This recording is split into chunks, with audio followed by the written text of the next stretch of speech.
नमस्कार, मैं हूं आपके साथ अंजना शर्मा और आप देख रहे हैं देवी पूजक टाइम्स। आइए एक नजर डालते हैं इस वक्त की खास खबर पर। झारखंड में राहुल की न्याय यात्रा का आज तीसरा दिन धनबाद से बोकारो जाएंगे। कल देवघर के वैद्यनाथ मंदिर में पूजा की थी।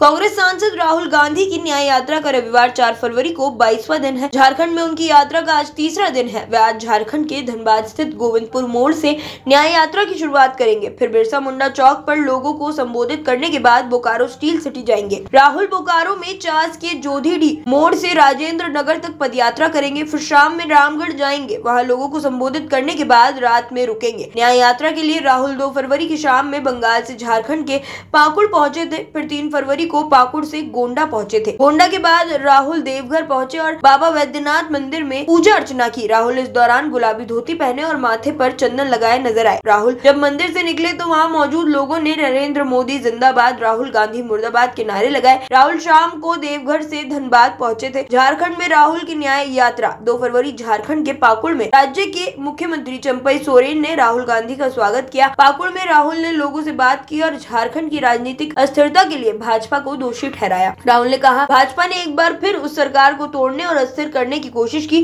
जिसे झारखंड के लोगों ने चुना था। हालांकि INDIA ने भाजपा की साजिश को सफल होने नहीं दिया। भाजपा के पास मनी पावर और जांच एजेंसियां हैं, लेकिन कांग्रेस उनसे डरती नहीं है। भाजपा की फूट डालने वाली विचारधारा के खिलाफ कांग्रेस लड़ती रहेगी। 3 फरवरी गोड्डा की सरकंडा में राहुल ने लोगों से बातचीत में भाजपा और RSS पर नफरत फैलाने और प्रधानमंत्री नरेंद्र मोदी पर अरबपतियों का कर्ज माफ करने का आरोप लगाया। उन्होंने कहा, हमारी लड़ाई बीजेपी RSS के खिलाफ के दिल में भरी नफरत और डर के खिलाफ है। ये लोग नफरत की राजनीति करते हैं। ये लोग एक जाति को दूसरे जाति से, एक धर्म को दूसरे धर्म से और आदिवासियों को गैर आदिवासियों से लड़ा रहे हैं। इसी नफरत के खिलाफ हम भारत जोड़ो न्याय यात्रा लेकर सबको जोड़ने और मोहब्बत की दुकान खोलने झारखंड आए हैं। पीएम मोदी ने अरबपतियों का कर्ज माफ किया है, लेकिन किसानों का कर्ज कभी माफ नहीं हो सकता। कांग्रेस की सरकार में किसानों का 72,000 करोड़ रुपए का कर्ज माफ हुआ था। राहुल गांधी ने 14 जनवरी को मणिपुर से भारत जोड़ो न्याय यात्रा की शुरुआत की थी। 22 मार्च को खत्म होने वाली यात्रा 15 राज्य और 110 जिलों के 337 विधानसभा सीटों को कवर करेगी। इस दौरान राहुल गांधी बस से और पैदल 6,700 किलोमीटर का सफर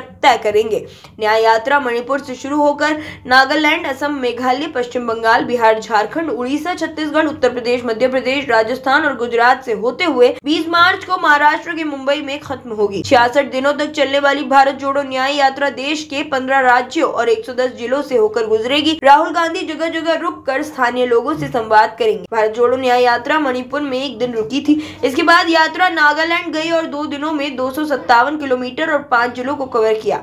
न्याय यात्रा की शुरुआती 8 दिनों में राहुल ने असम में 833 किलोमीटर और 17 जिलों का सफर किया। इसके बाद यात्रा एक दिन के लिए अरुणाचल प्रदेश और मेघालय गई। पश्चिम बंगाल में राहुल की न्याय यात्रा 5 दिन तक चली, जिसमें 523 किलोमीटर और 7 जिले शामिल थे।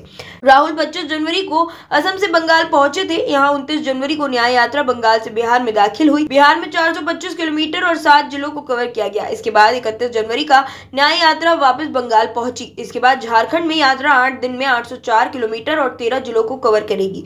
उड़ीसा में न्याय यात्रा 4 दिन में 341 किलोमीटर और 4 जिलों को कवर करेगी और छत्तीसगढ़ में 5 दिन में 536 किलोमीटर और 7 जिलों को कवर करेगी। कांग्रेस की ये यात्रा उत्तर प्रदेश में सबसे ज्यादा 11 दिन का समय बिताएगी और 20 जिलों को कवर करेगी। खबरों में अब तक के लिए बस इतना ही। फिर होगी आपसे मुलाकात कुछ ऐसी ही खास खबरों के साथ। तब तक के लिए नमस्कार और देखते रहिए देवी पूजक टाइम्स।